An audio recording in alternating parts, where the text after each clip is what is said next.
Olá pessoal, bem-vindo e bem-vinda ao canal Amuinvest. A RCT11, vale a pena?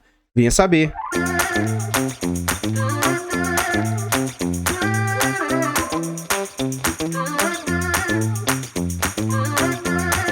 Então pessoal, antes da gente saber mais a respeito desse fundo imobiliário, eu gostaria de pedir humildemente, por favor, deixa o like no vídeo e comenta para nós. E aí, você conhece esse fundo imobiliário? Sabe em quem ele investe? Quem é a gestora? Segmento de atuação? Comenta aí que seu comentário é muito importante para o crescimento e desenvolvimento do canal. Compartilhe o vídeo com as pessoas que você conhece, nos ajude a levar conhecimento e educação financeira a mais pessoas. Like, comentário e compartilhamento é de graça, não custa nada e vocês vão nos ajudar imensamente. Nós temos o grande objetivo de chegar a 10 mil inscritos pelos cálculos que eu fiz. Acredito que a gente vai chegar na data de amanhã, apesar de eu estar gravando o vídeo de forma antecipada, né? Acredito que na sexta-feira, dia 8 de julho, a gente deve atingir esse número de 10 mil inscritos. Aguardemos, hein? Por favor, temos também a opção de membro. Se você quiser ajudar o canal financeiramente, clique no botão azul de Seja Membro, no botão de aderir e saiba mais. A partir de 10 centavos por dia, acho que isso não vai apertar vocês, mas pra gente faz muita diferença. Tornando-se membro, você vai ter direito a alguns benefícios como acesso antecipado a vídeos, participa do grupo fechado do Telegram e tem preferência quando pede um vídeo aqui no canal. Muito obrigado a todos vocês que colaboram aqui conosco. Nós temos um segundo grande objetivo até o final do ano. A gente quer tentar tirar uma certificação CEA. Essa certificação nos torna um profissional do mercado e a gente pode, inclusive, fazer indicação de ativos. Essa certificação é cara, ela é lá em São Paulo, teria passagem, hospedagem, dentre outros custos. Quer nos ajudar? Faça-nos uma doação para o Pix do canal de qualquer valor. Desde já agradeço imensamente todos vocês que colaboram. Nós temos dois canais secundários, a Mudicas e a Mufiagro, e nós também temos o objetivo de monetizar esses canais. A Mufiagro, pelos cálculos que eu fiz, ou até o final desse mês, ou no máximo até o mês de agosto, acho que a gente atinge esses 1000 inscritos que a gente precisa. Então vá lá, se inscreva, é de graça, não custa nada, né? Muito obrigado a vocês que atendem o chamado. Vamos lá, esse fundo imobiliário, ele é um fundo, na verdade, ele é de tijolo, sim, é um fundo de tijolo, ele é um fundo do setor logístico, sim, só que a sua dinâmica funciona como se fosse um fundo híbrido. Vou explicar isso melhor no decurso do vídeo aqui, tá bom? É um fundo que foi lançado no mês 9 de 2019, é um fundo de base 100, Risa Terrax, Risa não, Terrax é o de terras, né? A Risa é a gestora, mandato híbrido. É um fundo que tem uma liquidez muito alta, 2 milhões e 700 em média negociados por dia. Os usuários do site dão nota 4 de 5. Ele faz parte do IFIX com 0,28% e ele conta ali com 3 milhões e 228 mil cotas. Em termos de PVP, esse fundo está sendo negociado caro, entre aspas, está sendo negociado a um PVP de 1,07, o que indica que ele está 7% mais caro do que ele vale. Então note, é um fundo que atualmente tem 324 milhões de patrimônio e o mercado está disposto a pagar 346 milhões. Então é um fundo de base 100, cuja cota hoje vale 100 e o mercado está aceitando pagar 107,47 na data que eu gravo esse vídeo. Tendo maio como referência, esse fundo conta ali com 23 mil cotistas. Virando a página, a gente vê o quanto o fundo está sendo negociado. Atualmente 107,48, teve como mínima 96 e máxima de 111,90. Vamos traçar aqui a linha dos R$100 para a gente ver o quanto que o fundo está operando. Então o que acontece? Esse fundo tem até mais histórico, mas no gráfico eu quis trazer somente no último ano. Geralmente eu trago o máximo de tempo possível, que seria 5 anos, apesar desse fundo não ter 5 anos. Por que você trouxe só desse período para cá, Mu? Porque antes esse fundo ele era de base 1000. E aí, isso fazia, se eu trouxesse aqui o histórico, e o site ainda não ajustou isso. Todo esse movimento que a gente consegue ver aqui facilmente, que atualmente o fundo ele está apreciado, ele está sendo negociado com certo ágio, está sendo negociado aqui, ó, com todo esse spread acima, com base 1000, talvez isso não fosse percebido. Então a gente observa aqui, desde o mês 7 mais ou menos, foi quando o fundo, lá no agosto, atingiu esse valor de R$96, ele teve como ápice também R$112 aqui quase, e agora ele está orbitando mais ou menos esses valores aqui, ó, entre 105, R$108, ele está orbitando mais ou menos essa faixa atualmente. Aqui nesse slide a gente vê as entregas do fundo. Então o que você observa? Ó? Esse fundo está fazendo entregas atualmente, ó, todas, aqui vamos traçar a linha, isso aqui é a linha de R$1 e aqui é a linha dos R$2. Então durante este ano agora, 2022, todas as entregas acima de R$1, quase todas próximas a R$2 ali. E nos meses do ano passado, a gente vê uma crescente do fundo, ó. sai de uma média de mais ou menos R$1, sendo que teve uma entrega baixa, e vem para uma crescente nas suas entregas. Esse fundo já passou por 6 subscrições, a última foi bem recente, ela aconteceu agora no mês de maio de 2022. Aqui a gente vê as entregas propriamente ditas, né, as mais recentes. Então a gente vê ele saltar lá, ó, de 82, 93, 1,12. Aí aqui começa, assim, bem mais agressivo, a partir de novembro. 1,44, 1,74, 1,70, 1,50, 1,65, 1,64, 2,2. E aí no último mês, 14 de junho, para pagar no dia 22 de junho, o fundo anunciou R$1,86. Na época, a cotação R$ 109, representava um yield de 1,71. Na data que eu gravo o vídeo, a cota recuou um pouco e está representando 1,73. E o fundo vem com 16,12% de yield acumulado. Isso aqui é algo inimaginável para um fundo de tijolo. Então, a questão é, ele é um fundo de tijolo, mas que, de certa forma, ele funciona como um fundo de papel. Novamente, dentro lá do relatório gerencial, eu tento explicar isso um pouco melhor. Atualmente, alguns institucionais têm posição no fundo, com destaque para o MGFF, que possui 4,71% das cotas, MCCI com mais 3,32%, Tigar com mais 1,96%, e aí o fundo da própria casa tem cotas, o Habitat e o Quiri. Aqui a gente já está dentro do relatório gerencial, e aqui já vai o primeiro, entre aspas, minha primeira reclamação. Primeiro, todos os relatórios da RISA são ruins, na minha opinião. São relatórios rasos, com pouca informação. Poderia e muito melhorar as informações aí para os seus cotistas.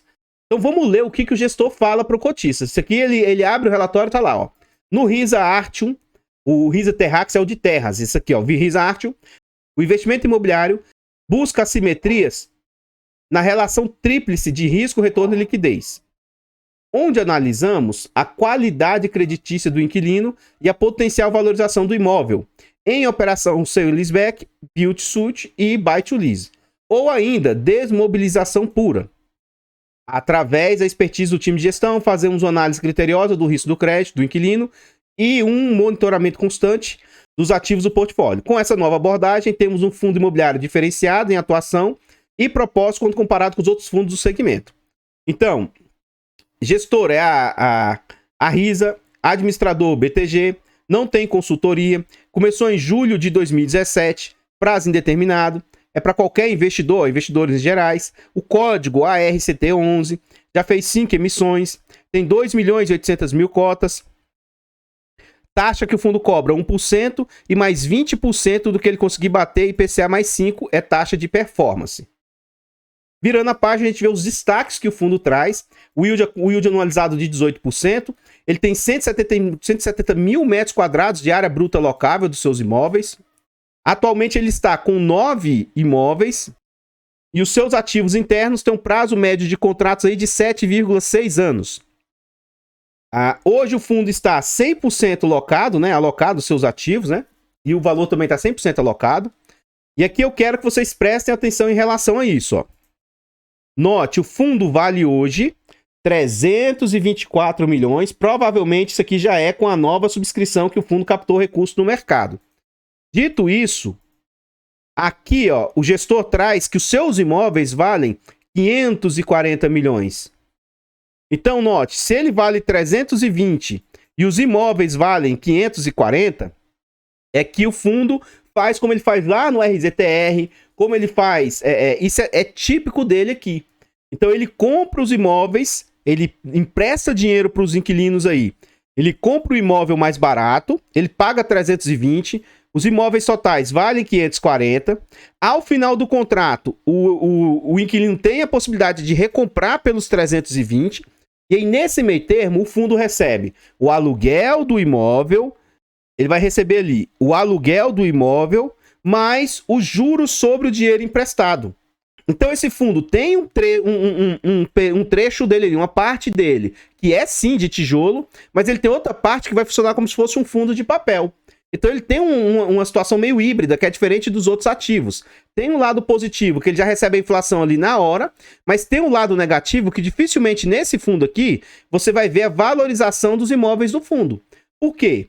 Só se o inquilino sofrer por muito problema e, entre aspas, abrir mão e não conseguir recomprar o imóvel lá na frente. Então, assim, fora uma situação dessa, aqui é mais ou menos a dinâmica do fundo. E o que é a minha chateação? Isso que eu tô falando para vocês não fica muito claro no relatório. Isso aqui eu descobri porque esse fundo é da gestora, e a gestora faz essa mesma situação lá no fundo da casa, né? No RZTR. Enfim, né? O fundo cobra 1% de novo, 20% do QCD, IPCA mais 5, que é a performance. Um dos grandes defeitos dos DRS da gestora é isso aqui, ó. Eles não trazem o último mês, eles vão trazendo de semestre em semestre. Isso aqui pra mim é péssimo. Eu quero saber mês a mês, como é que estão as cobranças. Ele não traz, então... Vamos ver na prática o que isso está representando. Então a gente vai ver aqui, ó, no primeiro semestre de 2022, aparentemente não bateu a performance ainda, mas a gente vai ver aqui, vamos pegar acumulado desde que o fundo existe. O quanto o fundo recebeu de performance, de resultado total, e vamos ver frente ao tudo que ele recebeu, tá? Na prática, sabidamente, repetidamente, eu acho aceitável e saudável 15% de taxas. Então vamos ver aqui, ó, 791, que eu vou arredondar para 792 vezes 100, dividido por 12,462. Então, no primeiro semestre de 2022, as taxas do fundo estão orbitando 6,35%. É um ponto muito positivo. Vamos ver no acumulado, desde que o fundo existe aqui, ó, do início do fundo. Eu vou somar esses dois valores, ó, 2,289, que eu vou arredondar para 2,290, mais 534.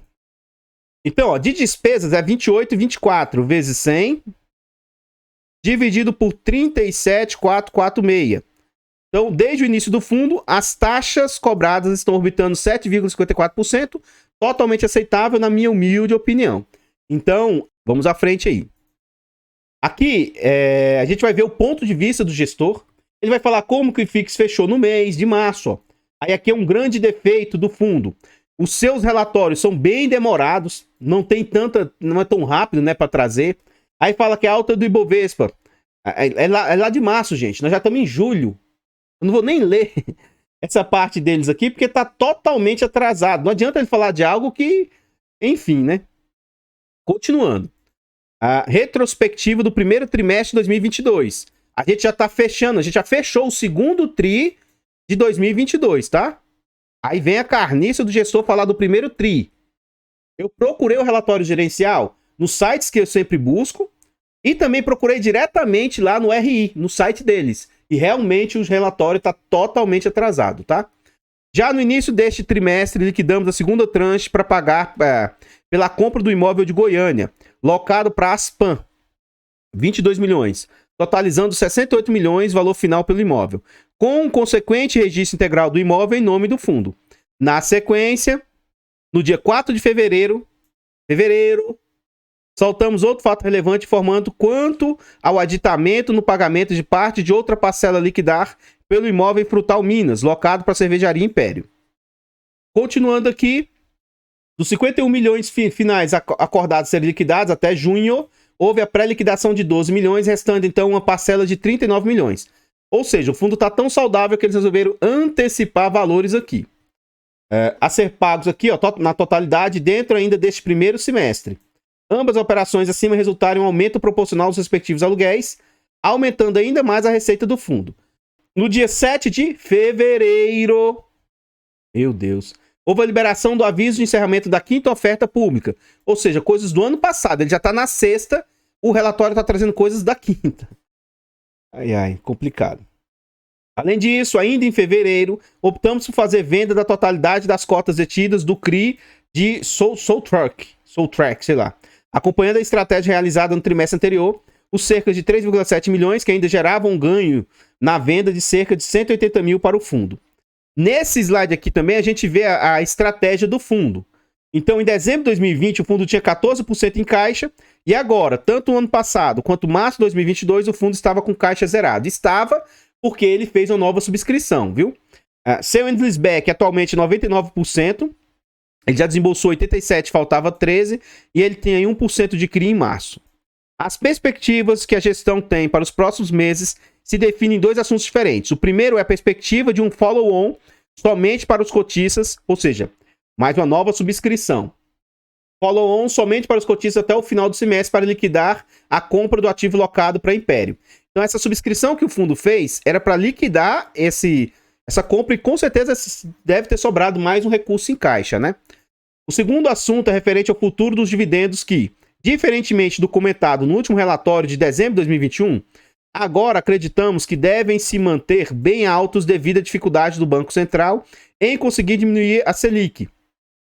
Então, eles têm perspectiva que continuam entregando bons rendimentos, ainda mais que eles são indexados à inflação, né? O portfólio do fundo fechou o primeiro trimestre de 22, composto por 9 ativos, 7 locatários, a uma taxa contratual média levemente superior ao IPCA mais 9,8.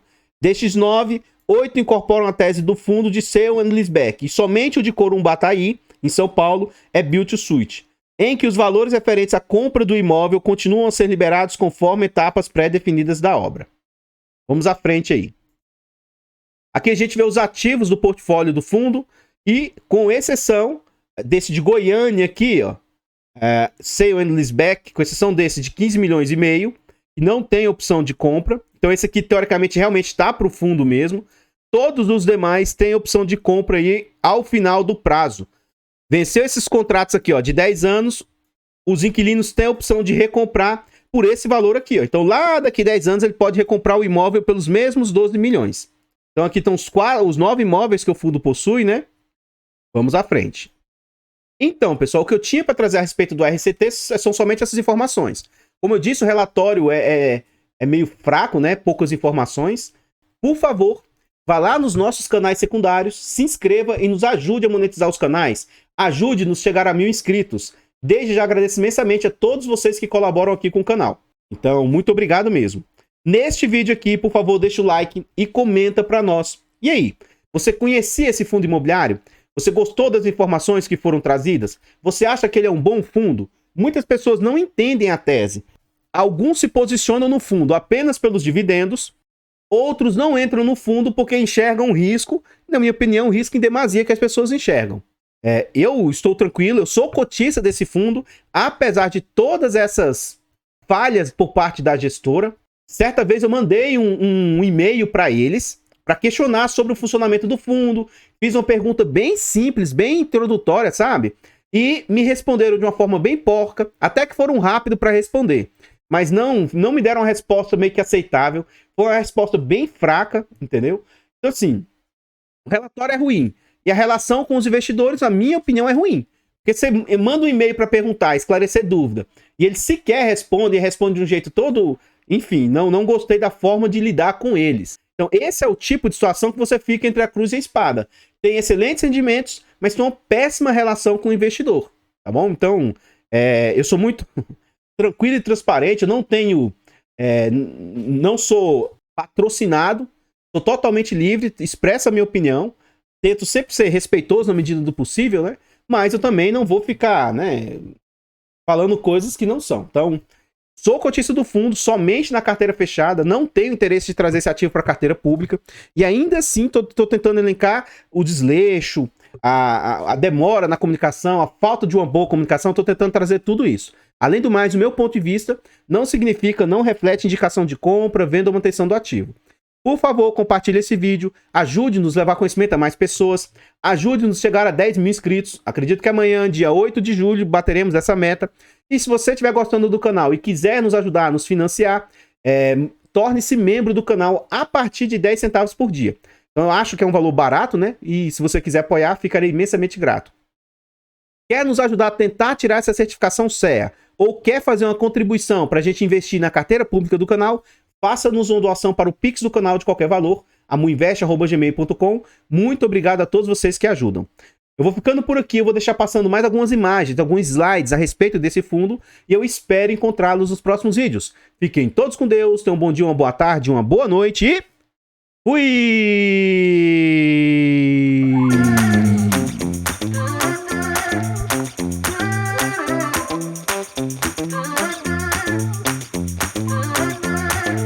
Artlist.io.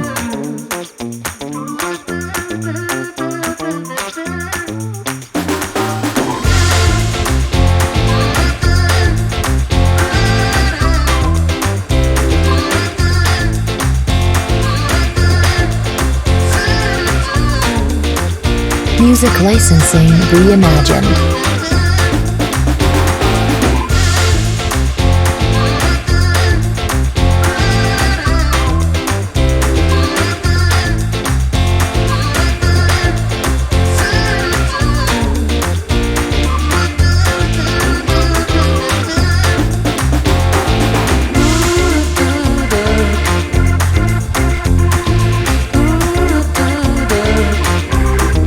Artlist.io.